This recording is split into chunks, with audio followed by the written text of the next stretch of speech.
سامعین دی وقار، سفر کے مہینے میں عموماً چنے بانٹے جاتے ہیں، چاہے وہ کالے چنے ہوں یا سفید۔ سامعین، دور جاہلیت میں سفر کا مہینہ وباؤں اور بلاؤں کے اترنے کا مہینہ جانا اور مانا جاتا تھا، لیکن آپ کے لیے خوشخبری یہ ہے کہ رسول اللہ صلی اللہ علیہ وسلم نے سفر کے مہینے کو لا صافارہ کہہ کر یہ واضح کر دیا کہ سفر کا مہینہ کوئی وباؤں اور بلاؤں کا مہینہ نہیں ہے۔ اب ہم آج اگر یہ گمان کریں، عقیدہ رکھیں کہ جب تک سفر کے مہینے میں ہم آٹا کالے چنے صدقہ نہیں کریں گے، تب تک بلائیں ہمارے اوپر سایہ کر لیں گی۔ جب تک ہم قرآن اس مہینے میں نہیں پڑھیں گے، سورہ مزمل، سورہ کوثر، آیت کریمہ کا ختم پڑھایا جاتا ہے، یہ ہم ختم نہیں پڑھوائیں گے، تب تک ہم بلاؤں مصیبتوں میں گرفتار رہیں گے۔ تو خدا را یہ عقیدہ، یہ سوچ، یہ گمان کرنا غلط ہے اور سفر کو منحوس مانا جاتا ہے، اور جہالت کی انتہا سفر کے مہینے کو منحوس کہا بھی جاتا ہے۔ یاد رکھیں، یہ منحوس مہینہ نہیں ہے، نہ اس میں کوئی بلائیں، بیماریاں، اسیب، جنات اترتے ہیں۔ اگر ایسی بات ہے تو کوئی مستند حدیث رسول کریم صلی اللہ علیہ وسلم کی اور مدلل اور قوی راوی سے کوئی ایسی حدیث ہو تو دکھا دیں، ورنہ اپنے ویوز کے چکر میں عوام کو خدا را گمراہ نہ کریں۔ اور یاد رکھیں، عورتوں میں جہالت زیادہ ہوتی ہے مردوں کی بنسبت۔ بلائیں یاد رکھیں صرف سفر میں نہیں بلکہ پورا سال اتر سکتی ہیں۔ آپ کو صرف سفر میں نہیں بلکہ پورا سال صدقہ دیتے رہنا چاہیے۔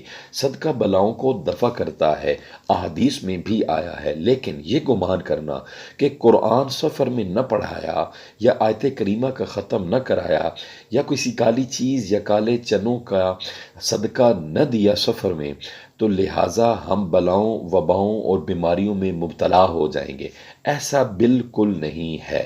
پورا سال صدقہ دیں اور پورا سال قرآن پڑھیں اور سفر کو خدا را منحوس نہ جانیں۔ یہ سراسر غلط ہے، جہالت پر مبنی باتیں ہیں، اور یہ اپنے ویوز کے بڑھانے کے چکر میں آپ کو لوگ ویڈیوز بنا کر باتیں پیش کر دیتے ہیں، لیکن اگر آپ ان سے دلائل یا حوالہ مانگیں تو وہ کہیں گے کہ ہم نے لوگوں سے سنا ہے۔ تو سنی سنائی نہیں بلکہ حقیقت پر مبنی ہم آپ کو پیغام دے رہے ہیں کہ یہ ساری جاہلانہ باتیں ہیں۔ ایسا عقیدہ اور سوچ بچوں کو مت دیں۔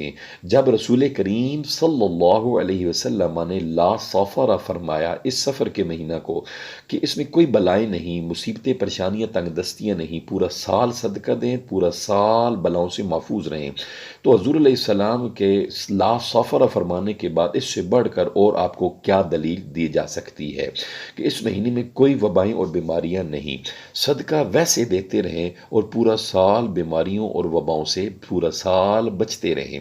صدقہ چاہے چھوٹا ہو یا بڑا ہو، خلوص نیت کے ساتھ تو صدقہ قابل قبول ہے۔ چند احادیث بھی آپ کے سامنے، 8 احادیث صدقے کی آپ کے سامنے پیش کرنے لگا ہوں۔ ویڈیو کو آخر تک دیکھیے اور ہمارے چینل کو سبسکرائب کیجیے، اور صبر اور ثواب کی نیت سے اس ویڈیو کو آگے شیئر کیجیے تاکہ جنہوں نے جاہلانہ عقائد اپنے ذہنوں میں گھڑ رکھے ہیں وہ ختم ہو جائیں۔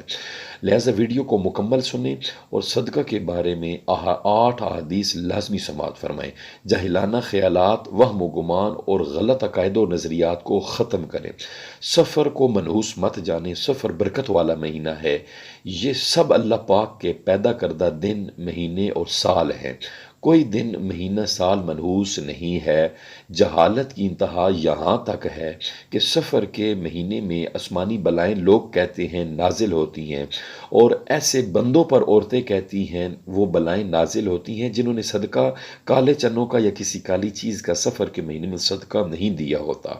کچھ بلائیں تو اپنے ساتھ یہاں تک کہا جاتا ہے کہ رزق کی کمی، تنگ دستی، بدحالی، لڑائی جھگڑے اور بیماریاں ساتھ لے کر آتی ہیں، اور اس بندے کی تلاش میں ہوتی ہیں جو صدقہ نہیں دیتا اس سفر کے مہینے میں۔ لہٰذا یہ سب غلط ہے۔ ناظرین یاد رکھیں، یہ سب جاہلانہ باتیں ہیں۔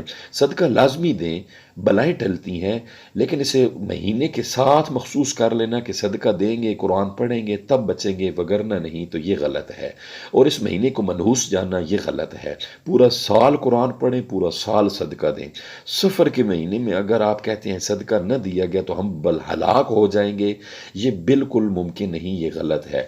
آپ اپنے اللہ پاک کی ذات پر بھروسہ رکھیں اور صدقہ دیں، اور صدقہ باقی کے 11 مہینوں میں بھی جب چاہیں صدقہ دیں، اللہ آپ کو بلاؤں سے محفوظ رکھے گا۔ لیکن خدا را سفر کے مہینے کو منحوس مت جانیں اور ایسی جاہلانہ باتیں آگے مت پھیلائیں۔ آئیے صدقہ کی 8 حدیث سماعت فرمائیں۔ نمبر 1، پہلی حدیث صدقہ کے بارے میں۔ حضور سید عالم صلی اللہ علیہ وسلم نے ارشاد فرمایا، صدقہ برائی کے 70 دروازے بند کرتا ہے۔ دوسری حدیث رسول، حضور علیہ الصلوۃ والسلام ارشاد فرماتے ہیں، ہر شخص بروز قیامت اپنے صدقے کے سائے میں ہوگا یہاں تک کہ لوگوں کے درمیان فیصلہ فرما دیا جائے۔ تیسری حدیث، بے شک صدقہ کرنے والوں کو صدقہ قبر کی گرمی سے بچاتا ہے، بلا شبہ مسلمان قیامت کے دن اپنے صدقہ کے سائے میں ہوگا۔ چوتھی حدیث، بے شک صدقہ رب کے غضب کو بجھاتا اور بری موت کو دفع کرتا ہے۔ پانچویں حدیث، صبح سویرے صدقہ دو کہ بلا صدقہ سے آگے قدم نہیں بڑھا سکتی۔ چھٹی حدیث، بے شک مسلمان کا صدقہ عمر بڑھاتا اور بری موت کو روکتا ہے۔ اللہ پاک اس صدقہ کی برکت سے صدقہ دینے والے سے تکبر اور تفاخر یعنی بڑائی اور فخر کرنے کی بری عادت دور کر دیتا ہے۔ ساتویں حدیث، جو اللہ پاک کی رضا کی خاطر صدقہ کرے تو وہ صدقہ اس کے اور آگ کے درمیان پردہ بن جاتا ہے۔ آٹھویں حدیث، نماز ایمان کی دلیل ہے اور روزہ گناہوں سے ڈھال ہے اور صدقہ خطاؤں کو یوں مٹا دیتا ہے جیسے پانی کو آگ۔